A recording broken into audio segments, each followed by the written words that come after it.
आज मैं ज़्यादा ही खुश हूँ कि आज पत्रकार बंधु बहुत ज़्यादा आए हैं। मैं बहुत धन्यवाद करना चाहता हूँ, शुक्रिया अदा करना चाहता हूँ कि आप हमारे इस प्रेस कॉन्फ्रेंस में आए। देखिए, देश के हालत और ख़ासतौर से महाराष्ट्र का हालत भी दिन ब दिन जो है ना सांप्रदायिकता में झोंके जा रहे हैं। नफ़रत नफ़रत नफ़रत, सिर्फ हिंदू और मुसलमान किसी देश से आए हुए नहीं, इसी देश के रहने वाले हैं और मुसलमानों ने इस देश में बहुत बड़ी कुर्बानी दिया है।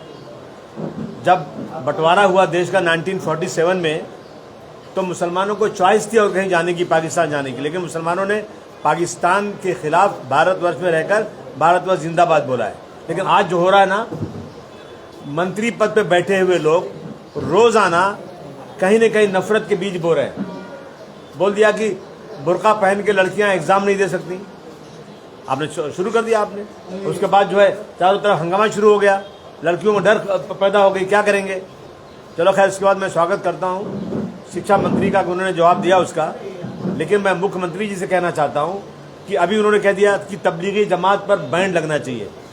मैं आज खुले मंच से कहना चाहता हूँ कि तबलीगी जमात वो जमात है जो दुनिया में रहने का तरीका सिखाती है, जो आपसी मेल मोहब्बत और देश से मोहब्बत करने का तरीका सिखाती है, जो सिर्फ ज़मीन के नीचे और आसमान के ऊपर क्या है, क्या करना चाहिए इंसान को, वो सिखाती है। और ये कह रहे हैं तबलीगी जमात पे बैंड होना चाहिए। मैं पूछता हूँ नारायण राणे से, क्या तुम्हारी आंख नहीं है? तुम नहीं देख रहे हो कि कुंभ के मेले में जहाँ आप लोगों ने अनाउंस किया कि कोई मुसलमान की दुकान नहीं लगना चाहिए, जो दुकान लगे वहाँ पर नाम की पट्टी लगाओ ताकि मुसलमानों का बाइकआउट किया जाए। वहाँ पर जब इतना बड़ा हादसा हो गया, उसके बाद मुसलमानों ने अपनी मस्जिदें, अपने मदरसे, अपने घर सब खोल दिए। जितनी ताकत थी उनकी, उन्होंने बिस्तर दिया, सोने की जगह दिया, खाना दिया, पानी दिया, पैसे दिए, जो भी कर सकते थे मुसलमानों ने किया। लेकिन एक बार भी मुख्यमंत्री हो या ये जहर बोने वाले मुसलमानों के खिलाफ एक बार भी खड़े होकर ये नहीं कह रहे हैं कि हम मुसलमानों, वो मुसलमान जिससे हम नफरत करते हैं, वो मुसलमान ने उन्होंने कुंभ में क्या काम किया। ये जाना चाहिए। आप लोग जरा इसको नोट करिए, बताइए कि क्या किरदार है मुसलमानों का। ये सिर्फ और सिर्फ मुसलमानों को इस तरह नफरत। अब देखिए, आप, मैं बताऊं आपको, ये वहाँ का मसला है। तंबापुर जलगांव में यूनिस बुरहान शेख, एक 65 साल का आदमी, ये इसको भैंस का गोश्त बेचता है, इसका कहना है। मैं नहीं कहता हूँ भैंस का गोश्त हो या गाय या बैल का गोश्त हो, कुछ भी हो सकता है। आप कैसे पकड़ के 1 मिनट में तय कर सकते हैं कि ये गोश्त किस चीज़ का है? अगर आपको लगता है कि ये गाय का गोश्त है, बैंड है गाय का गोश्त, आप गोश्त को ले जाइए, इसको जो है चेक कीजिए, चेक करने के बाद उस पर आप जो है केस फाइल कीजिए और उसको सजा दीजिए। मैं पूछता हूँ सरकार से कि इसी देश के अंदर नॉर्थ ईस्ट में हर जगह पे गाय बैल कट रही है। इसी देश में जहाँ आपकी सरकार है, वहीं पे गोवा के अंदर गाय बैल कट रहा है और वहाँ कुछ नहीं आप बैन कर रहे हो। लेकिन इतना बड़ा जुर्म है कि बगैर चेक किए हुए आप जाकर घर में दुकान को तहस नहस कर दो, मारो और नंगा करके चौराहे पर लाकर एक बुजुर्ग 65 साल के आदमी को नंगा करके मारा जा रहा है। जाए किसके पास बात करने को? कौन सुनने वाला है? कोई सुनने वाला नहीं है, परेशान है। मैं कहता हूं कि जब आदमी तंग आ जाता है ना, तो प्रॉब्लम खड़ा होता है, लॉ एंड ऑर्डर की सिचुएशन खराब हो जाती है। मैं मुख्यमंत्री जी से फिर एक बार कहना चाहता हूँ कि आप इन चीज़ों पर रोक लगाइए। और एक जो है, जो लोग नफरती भाषण करते हैं, उन पे खिलाफ सुप्रीम कोर्ट ने कह दिया। क्या सरकारें नपुंसक हो गई हैं? सरकारें केस क्यों नहीं करती? लेकिन कहा कि पुलिस को कहा गया कि जहां भी हेट स्पीच होती है आप उसका 100 मोटो लो। लेकिन 100 मोटो आज तक मैंने नहीं देखा कहीं पुलिस ने लिया। हाँ, इसमें 100 मोटो लिया। वहां पर कोई कंप्लेन करने वाला नहीं है, तो पुलिस खुद कंप्लेन कर रही है और इसमें 100 मोटो ले रही है मुसलमानों के खिलाफ। इस तरह की चीजें रोजाना हो रही हैं। देखिए, 500 साल पुरानी दरगाह अहमदनगर में, 500 साल पुरानी दरगाह है। ये दरगाह पहले किसकी थी, कौन था, वो जाने दीजिए। 500 साल पुरानी दरगाह अगर है तो वहाँ जा कर के दरगाह को तोड़ देंगे। 31 जनवरी तक दरगाह नहीं टूटी तो हम खुद तोड़ देंगे। यह जो है वक्फ बोर्ड में रजिस्टर्ड है, उस पर स्टे है कि कोई वहाँ जाएगा नहीं जब तक कोई फैसला नहीं होता है। लेकिन वहाँ पर जा कर के ये जो गेरुआ रंग वाले हैं, भगवा झंडे वाले हैं, वहाँ जाकर झंडा लगाकर वहाँ पर रोजाना पूजा कर रहे हैं और मुसलमानों को वहाँ जाने की इजाज़त नहीं है। ये कौन सा इंसाफ है? मुसलमान जाने, वहाँ के मुसलमान, वहाँ के लोग जो हैं जाकर बैठे हुए हैं तहसीलदार के ऑफिस पर 23 दिसंबर से वहाँ बैठे हुए हैं। 400 दिन से ज़्यादा हो गया है, पिछले साल से बैठे हुए हैं और आज तक कोई फैसला नहीं हो रहा है। रोज़ धरने पर लोग जो है ना चक्री धर्मा आ रहे हैं, कोई जा रहे हैं, धरना कंटिन्यू चल रहा है। और अहमदनगर में ज़्यादा ही कुछ ये हो रहा है कि रोज़ाना जो है इस तरह की चीज़ें की जा रही हैं। मैं सरकार के माध्यम से कहना चाहता हूं कि हमने आपसे 1 बार नहीं, 2 बार नहीं, 10 बार आपसे कहा है, रिक्वेस्ट किया है कि आप एक लॉ बना दीजिए ऐसा कि जो लोग भी धर्म के खिलाफ, किसी के धर्म के खिलाफ, किसी व्यक्ति के खिलाफ, जो कोई विशेष व्यक्ति हो, कोई बड़ा नेता हो, जैसे डॉक्टर भीमराव अम्बेडकर साहब हो, छत्रपति शिवाजी महाराज हो, पैगम्बर इस्लाम हो, देवी देवता हो, कुरान शरीफ हो, वेद हो, कोई भी किताब हो, बाइबल हो, उसके खिलाफ कोई जहर बोलता है तो उसको कम से कम 10 साल की सज़ा होना चाहिए और ऐसा केस बनाया जाए कि उनकी ज़मानत ना होने पाए। मजाक कर रहे हैं आप लोग? कुछ नहीं, आपने लगा दिया केस, गए चौकी में, साइन करके आ गए, बात खत्म, फिर वही कर रहे हैं। और जिसकी वजह से महाराष्ट्र में कितने दंगे हुए हैं, कितने लोग जेल में गए हैं, 307 केसेस हुए हैं, बिना किसी को चोट लगे हुए 307 मुसलमानों पे केस हो रहे हैं। मैं समझता हूँ कि जो लोग शपथ लेते हैं कि मैं मंत्री एमएलए की शपथ देते हैं, ये सब ढकोसला है, बेईमान लोग हैं, ये ईमानदारी से काम नहीं कर रहे हैं। अभी कहा इन्होंने अपना नीतीश राणे ने कि महाराष्ट्र में हिंदुत्ववादी सरकार है। ये अल्फाज कैसे निकाल सकते हैं वो? आप सेकुलर सरकार की कसम खाते हैं, आप मंत्री हैं, मंत्री होते हुए भी इतनी छोटी घटिया बातें करते हैं आप। हिंदुत्ववादी सरकार है, यहाँ पर जो है धर्म परिवर्तन के खिलाफ काला कानून बनेगा, बनाइए ना। संविधान कहता है 18 साल की उम्र के बाद कोई भी कहीं धर्म बदली कर सकता है। बहुत सारे मुसलमान हिंदू बन रहे हैं, हमने तो नहीं कुछ कहा। अगर संविधान में ये प्रोविज़न है कि 18 साल का लड़का या 18 साल की लड़की 18 साल की उम्र के बाद अपनी मर्जी से अपना विवाह कर सकते हैं, माँ बाप जिन्होंने पाला है वो कुछ नहीं कर सकते, ये कानून अगर देश में है, धर्म परिवर्तन कर सकते हैं, तो आप क्यों कैसे कर रहे हैं? आप लोग खुद जा करके लोगों को पैसे दे करके उनका धर्म परिवर्तन करने के लिए प्रेशराइज करके, लालच दे करके ये काम कर रहे हो। मैं दावे के साथ कह सकता हूँ मुसलमानों में कोई जमात ऐसी नहीं है जो किसी पे कोई प्रेशर लगाती हो कि जाकर धर्म परिवर्तन करो, और इसमें कहीं रोक नहीं लग रही है। इसमें लोगों जो बेचारे रिमोट में रहते हैं उनसे पूछिए क्या हालत है आज। ये सब चीज़ों पे आप ये बात नहीं करते हो कि रोज़गार कैसे बढ़ेगा, लोगों की रोज़ी कैसे बढ़ेगी, देश तरक्की कैसे करेगा, देश का जीडीपी घटता जा रहा है। और अभी आज जो 1 लाख करोड़ कंट्रैक्टर का पैसा बाकी है वो सरकार नहीं दे रही है, पैसे नहीं बोल रहे हैं, नहीं दे रही सरकार, उनका पैसा नहीं दिया जा रहा है। आज जो है टीचर्स की सैलरी बाकी है, उनको सैलरी नहीं दी जा रही है।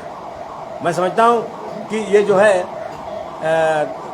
लाडली बहन की योजना, लोग इलेक्शन में पैसे मारते हैं ना, जाके धीरे देते हैं, वोट हमको देना, कोई और खरीद लेता है, ये ऑफिशियली पैसा, ऑफिशियली ब्राइब है कि भाई इतना पैसा देंगे। अब हर सरकार यही कर रही है कि हम आए चुन के 2500 देंगे, हम आए तो 2000 देंगे। ये चीज़ें मैं समझता हूँ कि ये चीज़ें इसको ब्राइब में, रिश्वत में लेना चाहिए। रिश्वत में ये चीज़ें बोल करके आप वोट ले रहे हैं सरकारी पैसे दे करके। आप कुछ लोग तो जब जो सरकार में नहीं रहते हैं वो जाकर पैसे देकर चुन के आते हैं, तो वही तो चीज़ ये भी हो गई ना, ये ब्राइब ही हो गया। और पैसा नहीं है, टीचर्स की सैलरी नहीं दी जा रही है, लोगों के बिल नहीं दिए जा रहे हैं, कह रहे पैसा नहीं है। आज 3 सालों से इलेक्शन नहीं हुआ है कारपोरेशन का। हम लोग का, मेरा इलाका पूरा का पूरा जो है स्लम इलाका है, हज़ारों गलियां हैं जहां चलने का रास्ता नहीं है, फंड ही नहीं है। बात बोल बोल के थक चुके हैं। मुख्यमंत्री जी से बात किया नागपुर के सेशन में, उन्होंने कहा मैं सब गली बनवा दूंगा, आज तक एक गली नहीं बनी। अजीत पवार साहब से फंड मांगा, अभी तक कोई फंड नहीं मिला। लोगों की ज़िंदगी दूभर है। और साथ ही में जो सत्ता के एमएलएज हैं उनको आराम से खटाखट पैसे मिल रहे हैं और सैकड़ों करोड़ रुपया सत्ता पक्ष में रहने वालों को दिया जा रहा है। अपोजिशन के साथ में ये खुली नाइंसाफ़ी की जा रही है। अभी जो है बीएमसी ने रोज़गार तो नहीं मिल रहा है, आप सब इस बात के गवाह हैं कि लोगों का रोज़गार घट रहा है। बीएमसी ने जो स्लम के अंदर दुकानें छोटी छोटी चलाते हैं उन पर प्रॉपर्टी टैक्स लगा दिया। आप सोचिए ज़रा कैसी ज़िंदगी गुजारते हैं। आप जाकर देखेंगे तो आपको हंसी आएगी कि उनकी हालत क्या है। बच्चों के पैरों में चप्पल नहीं है, नाक बह रही है, साफ करने वाला कोई नहीं है। बच्चे की उम्र 10 साल के 20 साल के आदमी का कपड़ा पहन घूम रहा है, गंदगी है, बदबू है, वही कुत्ता मरा हुआ है, वही बदबू आ रही है, वही बैठा हुआ है, इसी से नहीं गुजार रहा है। और छोटी मोटी दुकान लगाकर अगर वो अपनी रोजी रोटी कमा रहा है तो आप उस पर टैक्स लगाने वाले, मतलब ये क्या मतलब होता है? मैं समझता हूँ कि ये बहुत बड़ी जो है ना, बहुत बड़ी सरकार की तरफ से गरीबों के साथ गरीबी ख़त्म नहीं करना बल्कि गरीबों को मार देना, गरीबों को ख़त्म करना है। जिस देश में 90 करोड़ लोगों को राशन नहीं दिया जाए तो वो खाना नहीं खा सकते, उस देश में आपको गरीबी दूर करने के उपाय करने के बजाय आप गरीबों के साथ वो कर रहे हो। और आज अभी जो बांग्लादेशी और रोहिंग्यानी 100%, अगर बांग्लादेशी आ रहे हैं तो ज़रूर उनको रोका जाए, रोहिंग्यानी आ रहे हैं ज़रूर उनको रोका जाए। लेकिन मैं ख़ास तौर से एक मालेगांव की बात करूं कि कोविड के अंदर मालेगांव में जो बच्चे पैदा हुए उस वक्त उनकी सर्टिफिकेट, पैदाइश की बर्थ सर्टिफिकेट नहीं मिल रही थी, जो मर रहा था उनकी डेथ सर्टिफिकेट नहीं मिल रही थी।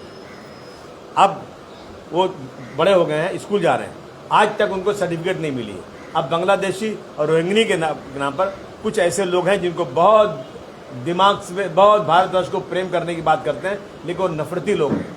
पूरे देश, पूरे महाराष्ट्र में उन्होंने सर्टिफिकेट रोक दिया, सर्टिफिकेट ही नहीं मिल रही उनको। अब वो उनको वो वही रहने वाले हैं, अब उनको बांग्लादेशी रोहिंग्यानी कहा जाएगा। वो स्कूल नहीं जा पा रहे हैं, उनके पास बस सर्टिफिकेट ही नहीं है। तो मैं सरकार से कहना चाहता हूँ कि तुरंत जो लोग लीगल हैं, जो यहाँ के रहने वाले हैं, ख़ास तौर से मालेगांव में सरकार बात करे और उन लोगों को कम से कम जल्द से जल्द जो सर्टिफिकेट मिले। जितने मुस्लिम इदारे हैं, जैसे वक्फ बोर्ड है, वक्फ बोर्ड का सीईओ जो है उसकी क्वालिफिकेशन नहीं है सीईओ बनने की, और उसको यहाँ रहना है औरंगाबाद। एक जो जिस क्वालिफाइड का डिप्टी सेक्रेटरी जो भी रैंक के उसके बनते हैं, एक अच्छा, और ये सरकार अच्छी तरह जानती है कि कौन सा व्यक्ति बहुत बड़ा भ्रष्टाचारी है, कौन सा व्यक्ति शरीफ है। एक अच्छे आदमी को, एक अच्छे इंसान को वक्फ बोर्ड पर बिठाया जाए ताकि वक्फ बोर्ड का मसला जो है, जो लोगों का फंसा हुआ है, वो जल्द से जल्द वो मसला ख़त्म हो जाए। दोस्तों, एक मसला बहुत बड़ा अदानी का है। अदानी के लोग जो है ना, बिजली की बिलें जो है उस पर भेजते हैं, मोबाइल पे भेजते हैं। स्लम में रहने वाला पढ़ा लिखा आदमी नहीं है, उसके बाद मोबाइल भी किसी के पास नहीं है, उसको बिल ही नहीं मिल रही है। तो मेरी मांग है कि कम से कम स्लम में आप जो है बिल जो है लोगों के घर तक पहुंचाइए, ये ज़रूरी है। और आप बिना बात किए हुए आप लोग जो है ना, उनका मीटर आके उठा के ले चले जाते हो। अरे गरीब लोग हैं भाई, आप उनको बिजली माफ़ करने के बजाय, बिल कम करने के बजाय उनका मीटर निकाल के ले जाते हो। मेरी मांग है अदानी के सरकार से कि इनको इंस्ट्रक्शन दिया जाए अदानी को कि जिसका मीटर निकालना है, जिसकी बिल नहीं भरी जा रही है, 15 दिन पहले उनको नोटिस दी जाए हाथ में, और उनको नोटिस रिसीव्ड होना चाहिए। उसके 15 दिन के बाद उनका मीटर निकालना चाहिए। इस तरह से मीटर उनका निकालना बंद होना चाहिए। बिजली की बिल महाराष्ट्र में बढ़ती जा रही है। मैं पूछता हूं कि हरियाणा में क्यों? हरियाणा भी प्रदेश यहाँ का है, दिल्ली भी यहाँ का प्रदेश है, गुजरात भी है। हमारी ये मांग है कि जितनी बिल हरियाणा में है, दिल्ली में है और गुजरात में है, वही टैरिफ महाराष्ट्र में भी लगना चाहिए। महाराष्ट्र में बिल ज़्यादा आ रही है, और इस बिजली के बिल ज़्यादा बढ़ने से आज गरीबों का जीना मुहाल हो गया है, और ऐसे लोगों को बिठा दिया जो गरीबों को जानते ही नहीं। हालांकि कुछ साल पहले अदानी की हालत क्या थी सबको मालूम है। आज दिमाग खराब हो गया है। आप जो गरीबों के कुछ केयर ही नहीं है, बस पैसा लेना, पैसा लेना, पैसा, पता नहीं कितना पैसा चाहिए इनको। तो मेरी मांग है कि मैं कहना चाहता हूँ कि जितने स्मॉल स्केल का बिजनेस हैं, पावर लूम है, ये सब बिल्कुल से बर्बादी के कगार पर खड़े हैं।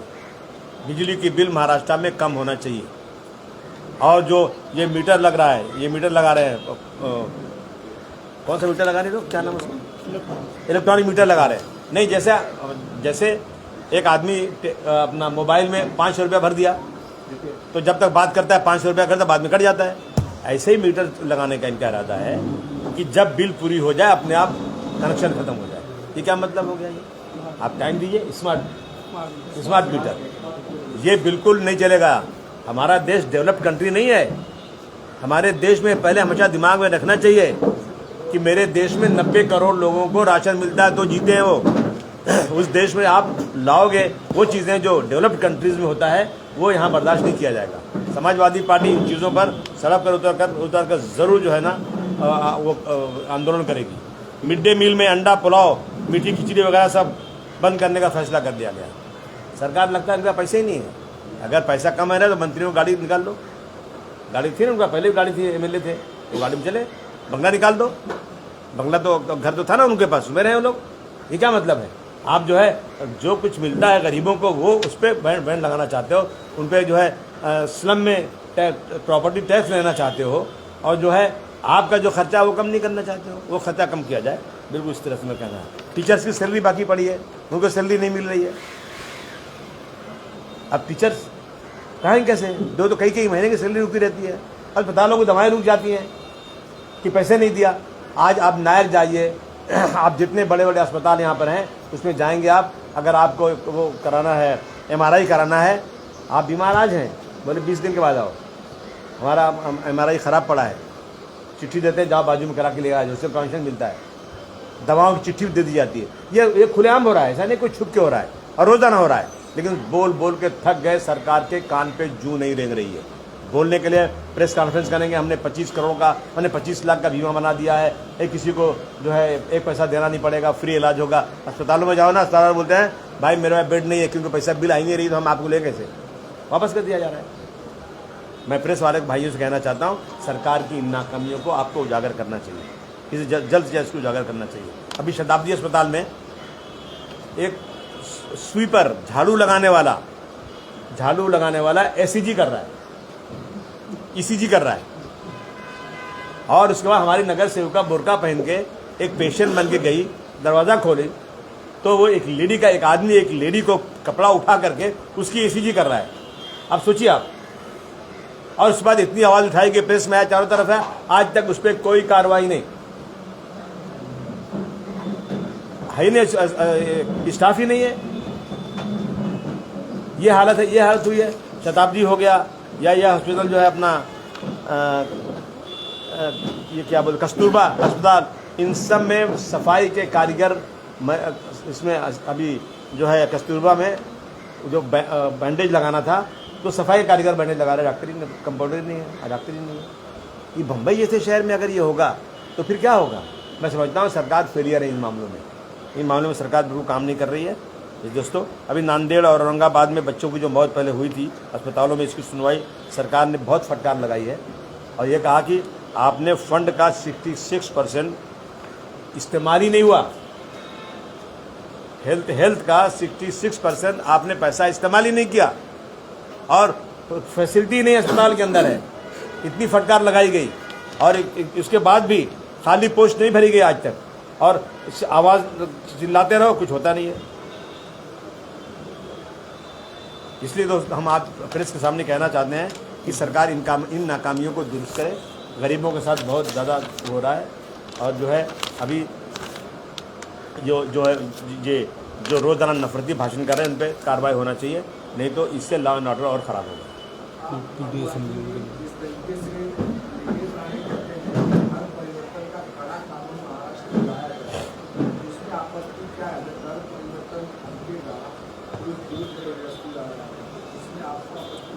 मैं पूछूं, जिस देश में औरत साथ में रह जाए कानून बनाने की बात हो रही है, जिस देश में आदमी के साथ शादी करके रह सकता है, आज़ादी की इतनी बात हो रही है, तो फिर आप धर्म परिवर्तन ला करके आज़ादी क्यों रोकना चाहते हैं? मैं इसमें हिंदू मुस्लिम कोई बात नहीं कर रहा हूँ, लेकिन एक तरफ आप आज़ादी के लिए इतनी बड़ी लड़ाई लड़ना चाहते हो कि इंसान की आज़ादी पे रोक नहीं होना चाहिए, दूसरी तरफ आप ये बात करना चाहते हो। और जिस देश में 85% हिंदू हों, उनकी सरकार हो, उनका प्राइम मिनिस्टर हो, उनका चीफ मिनिस्टर हो, उनका राष्ट्रपति हो, उनकी हुकूमत चारों तरफ हो, उन्हीं को मुसलमानों से खतरा पैदा हो गया है। जो कैबिनेट मंत्री इस तरह की बात कर रहे हैं और सरकार भी सुनती नहीं है, तो इसके खिलाफ आप कोर्ट में मुकदमा करेंगे क्या? कोर्ट में बहुत मुकदमे गए, कोर्ट में केसेस 20 साल में फैसला होता है। आज कोर्ट की हालत यह है कि 5 करोड़ केसेस पेंडिंग है, एक पुष्ट मर गई, दूसरी मर गई, तीसरी पुष्ट में फैसला नहीं हो रहा है। जाएं कहाँ? बर्बाद गुलिस्तान करने को बस एक ही उल्लू काफ़ी है, हर शाख पे उल्लू बैठा है, अंजाम में गुलिस्तान क्या होगा? जाएंगे कोर्ट। मैंने कल 7 तारीख को इस्लाम जिमखाना में समाजवादी पार्टी की एक वकीलों की बड़ी विंग बनाने की तैयारी कर रहा हूँ, और उनसे कहूँगा इन चीज़ों पर नज़र रखो, देश की लोकशाही को जहाँ खतरा हो उसमें आप कोर्ट में जाओ। अभी हम 8 तारीख को एक पीडीए की कॉन्फ्रेंस कर रहे हैं उत्तर प्रदेश से, जो हमारे एमएलसी हैं, लीडर ऑफ अपोजिशन जो हैं वो आ रहे हैं उसमें। और यादव, क्या नाम है उनका, लाल बिहारी यादव साहब आएंगे उसमें।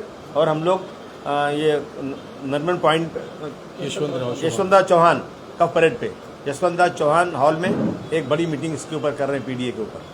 सर, देश में कुछ राज्यों में यूसीसी लागू हो गया, महाराष्ट्र में भी करने की चर्चाएं चल रही हैं, इसको किस तरीके से देखते हैं? नहीं, इनकी सरकार है, इनका दिमाग आसमान पे है, मेजॉरिटी के बेस पर जो चाहे फैसला कर लें। मगर इन्होंने अगर कहा कि एक देश है कानून, तो इसमें एक समुदाय को एग्जम्पशन क्यों दिया गया? मेरा पूछने का मतलब ये सिर्फ और सिर्फ वोट बटोरने की राजनीति है और कुछ नहीं है। मैं समझता हूँ ये किसी के धर्म में इंटरफेरेंस है, वो बिल्कुल ठीक नहीं है। सर, बीएमसी चुनाव 3 साल से नहीं हुए आपने कहा, लेकिन शिवसेना, यूपीपी और कांग्रेस अकेले चुनाव लड़ने की हामी भर रही है, ऐसी चर्चाएं हैं। समाजवादी पार्टी का स्टैंड क्या होगा? अकेले लड़ेंगे, इनके साथ जाएंगे? नहीं, मैं तो अकेले लड़ूंगा, इनके साथ जाऊंगा नहीं, मुझे लेंगे भी नहीं, मैं जाऊंगा भी नहीं क्योंकि ये लोग कोई कोऑर्डिनेशन करते नहीं। ये सब ऐसे हैं कि बिल्ली की तरह लड़ते रहते हैं अपने लुकड़े के लिए। एक तरफ अलायंस की बात करते हैं, दूसरी तरफ एक दूसरे के खिलाफ रहते हैं। अभी कांग्रेस जो आपके खिलाफ लड़ रही है, कल फिर आगे इलेक्शन ना, आइए अलायंस कर लें, फिर वह बहुत अच्छी पार्टी है, हम साथ में हैं, फिर 3 दिन के बाद लड़ाई कर लेंगे। ये वोटों की राजनीति है। बहुत दुर्भाग्य है कि लोग जो है सीटें चुन के आते भी नहीं और आपस में लड़ करके अलायंस पूरा खराब कर देते हैं। समाजवादी कितनी सीट से लड़ेगी? मुंडे जो है उन पर करुणा मुंडे उनकी पहली पत्नी को कोर्ट ने स्वीकार किया और काबिल कोर्ट ने ये भी कहा है कि मंत्री धनंजय मुंडे ने घरेलू हिंसा की है करुणा मुंडे। कैसे देखते हैं कैबिनेट मंत्री अपनी बीवी पर ने अगर अपनी बीवी पर अत्याचार कर रहा है तो उस पर केस होना चाहिए और उनको जो सरकार जो है ऐसे लोगों को सबक सिखाना चाहिए। और महिलाओं के साथ ये अत्याचार हो तो कभी बर्दाश्त नहीं किया जा सकता। अच्छा, एनडीए और यूपीए दोनों आपस में लड़ने की बात करते हैं। महाराष्ट्र में जीते यूपीए, जिसको आप यूपीए कहते हैं, यूपीए के लोग जो इंडिया अलायंस के लोग हैं वो आपस में भी जिस तरीके से लड़ रहे हैं, दिल्ली में जिस तरीके से लड़ रहे हैं, उनका अलायंस किस तरीके से देखते हैं और आप इस अलायंस के माध्यम से महाराष्ट्र में बन रहे हैं? मैं समझता हूँ कि ये अलायंस जो बना था यहाँ पे महाविकास अघाड़ी और देश में जो है इंडिया अलायंस, ये लोग पार्लियामेंट के इलेक्शन में तो थोड़ा ठीक थे, लेकिन उसके बाद दिमाग ख़राब हो गया, थोड़ा सीटें चुन कर आ गई। तो ये लोगों ने जो ये किया ना, मैं समझता हूँ इससे जो है ना सबक सीखना चाहिए इनको महाराष्ट्र के इलेक्शन से। अभी भी सवेरा है, बैठ करके सीटों पर झगड़ा करने के बजाय अगर एक ही नीति के लोग हैं तो अब कायदे से अलायंस करना चाहिए, वरना फ़ायदा नहीं, अलायंस से कुछ होने वाला नहीं है। लाडली बहन योजना जो है उसके नियम रोज के रोज बदल रहे हैं और साथ ही साथ ये भी कहना है सरकार का कि कई सारी बांग्लादेशी महिलाओं ने भी इसका लाभ उठाया। बांग्लादेशी महिलाओं ने उठाया तो सरकार को कटघरे में खड़ा करना चाहिए। आपने दिया क्यों उसको भाई? अगर उनके पास आधार कार्ड है, उनके पास राशन कार्ड है, उनके पास सारी चीज़ है, तो जिन लोगों ने दिया पहले उनको आप पनिश करो, उनको देखो आप। ये तो सरकारी नाकामी है देने की। और लाडली बहना की स्कीम देकर के सरकार ने बैठ के आ गए, अब रोज़ाना उस पर चर्चा हो रही है, सारा खजाना खाली हो चुका है, लोगों को तनख्वाहें नहीं दी जा रही। सरकार को देखना चाहिए ना कि भाई इलेक्शन के लिए जीतने के लिए सारा खजाना खाली कर दो और लोगों की तनख्वाहें न दो, लोगों में पेमेंट नहीं करो, तो ये तो ठीक नहीं है देश के लिए। Once upon a time, political party was calling as a poisonous party, but now the time has come. The political party has become the killing party. For example, सब बड़े-बड़े लोगों का आजकल मर्डर होते रहते हैं। सैफ अली खान और बहुत से लोग से होता है। So you tell me, sir, when you got this? Let me speak one bit here, please. When we got this independence, for what purpose, sir? Independent तो सिर्फ बड़े लोग रूल करते हैं, हम मिडिल क्लास आदमी सब गरीब थे, हम तो सब मारे जा रहे हैं, क्योंकि आजादी का तो कुछ फायदा नहीं हुआ सर। मेरी पार्टी में आ जाओ। तो लड़ रहा हूँ, मैं तो कर रहा हूँ, हम वही लड़ाई लड़ रहे हैं। वही हमारा भी कहना है कि आज़ादी सिर्फ बोलने के लिए रह गई है, आज़ादी नहीं है। और अभी बाबा सिद्दीकी का मर्डर क्यों हुआ आज तक आपको मालूम है क्या? एक एमएलए, एक एक्स एमएलए, एक पार्टी का लीडर, और उसके बाद जो है इसके बाद आज तक इसका खुलासा ही नहीं हो पा रहा है कि मर्डर क्यों हुआ उसका इस तरह से। तो मैं समझता हूँ कि लॉ एंड ऑर्डर का फेलियर है, सरकार कुछ छुपाती है। सैफ अली खान पर हमला हुआ, हमले का वजह आपको पता चला क्या? किस वजह से हमला हुआ, क्यों हुआ? चोर को अगर चोरी नहीं करना था तो आप गया कैसे, इसलिए गया था और हमला करके। चलिए, मैं और आप चले पूछते हैं होम मिनिस्टर साहब से, बताते ही नहीं तो क्या करूँ? पता ही नहीं चल रहा है। असल भाई, समाजवादी कारपोरेशन का इलेक्शन कितना सीट से लड़े? 150 सीट से। खाली तो बजाओ यार। सर, अक्षय शिंदे एनकाउंटर मामले में आज कोर्ट में सुनवाई हो रही थी, लेकिन उनके माता पिता ने कहा कि वो केस पीछे लेना चाहते हैं। आप इसको किस तरीके से देखते हैं? पटा लिया होगा लोगों ने, तो डरा दिया होगा या पैसे दे दिए होंगे, ऐसी होता है। इसी तरह आज केसेस जो है ना, केसेस जो आज सजाएं नहीं लोगों की हो रही, यही वजह उसकी है कि इतना लंबा पीरियड हो जाता है उसका, लोग थक जाते हैं। क्या करेंगे लोग? मेरे ऊपर केस है, मैं खुला बोल रहा हूँ, शू स्कैम। मुझे नहीं मालूम क्या होता है शू स्कैम। मेरी शूज़ की दुकान तो ज़रूर थी, लेकिन मैं उस दुकान में एक जो है स्लीपिंग पार्टनर, मेरे पार्टनर का अफिडेविट है कोर्ट में कि अबू आसिम आजमी स्लीपिंग पार्टनर, ठीक है। अच्छा, अगर गुनाह किया तो सजा दो। 2000 का केस है, आज कितने हो गए? 25 साल हो गए। अभी तक सिर्फ और सिर्फ तारीख पड़ती है और कुछ नहीं होता। 25 साल हो गए, कितने मर गए भाई, गवाह हुआ सब। सजा कहाँ से दोगे? तुम तो मरते जा रहे हैं सब। चलाओ, जिसने गलती की उसको सजा मिलना चाहिए। केस क्या था? शू स्कैम, जो कॉबलर्स को गवर्नमेंट की तरफ से टैक्स में छूट थी ना, कॉबलर से सर्टिफिकेट लेते थे और कॉबलर्स का जो है वो बना करके उन्होंने ऑर्गेनाइजेशन बना करके उससे जो है टैक्स माफी लेते थे। दिल्ली चुनाव हो गया, बीजेपी कर रही कि हम तो सत्ता में आ रहे हैं और वहाँ हमारी सरकार बनने वाली है, तो इसमें क्या गणित है? क्या नहीं, वो बीजेपी को पता पहले से पता रहता है इनको, तो बोल देते हैं इतना, लेकिन मुझे लगता है इंशाल्लाह है कि यूपी की सरकार में दुआ कर रहे हैं। सर, अभी अमेरिका राष्ट्राध्यक्ष डोनाल्ड ट्रम्प जो है वो इंडियंस को, जो निर्वासित इंडियंस थे वहाँ पे, उनको वापस भेजे, अहमदाबाद में पहली फ्लाइट आई है, कैसे देखते हैं? नहीं, देखिए ऐसा है ना कि हमने सिखाया उनको ना, हम नहीं सिखा रहे हैं उनको। अगर हमारे देश में भी कहीं के कोई लोग कुछ हैं तो हम तो उनको मार मार के भगा रहे हैं। उसी तरह उनके देश में लोग जो हैं जिनके पास परमिट नहीं है उनको निकाल रहे हैं वहाँ से। इंसानियत ख़त्म हो चुकी है। इंसानियत से लीजिए, पहले भारतवर्ष में बांग्लादेश भी था, अफगानिस्तान भी था, बर्मा भी था, हमारी सीमाएं थी। इंसान है, इंसान को पैदा करने वाला कौन है? भगवान है, अल्लाह है, उसी के बनाए हुए सब हैं। अगर कोई भूखा आदमी आ जाता है तो उसको इस तरह से बेइज्जत करके मार के भगाना, हम लोग, हमारे ये है कि हमारा संस्कृत, हम लोग खाना खिला के आराम से उनके एम्बेसी को बुलाकर उनको भेज दें यहाँ से। तो देख रहे हैं 30-30 साल से रहे हुए लोग मार मार के जेल में भेजे जा रहे हैं। ये इंसानियत नहीं है। ज़रूर निकाला जाए उनको, लेकिन इंसानियत के तरीके से हथकड़ी लगा के नहीं भेजना चाहिए। अगर अमेरिका भेज रहा है तो अमेरिका को मैं कंडेम करता हूँ।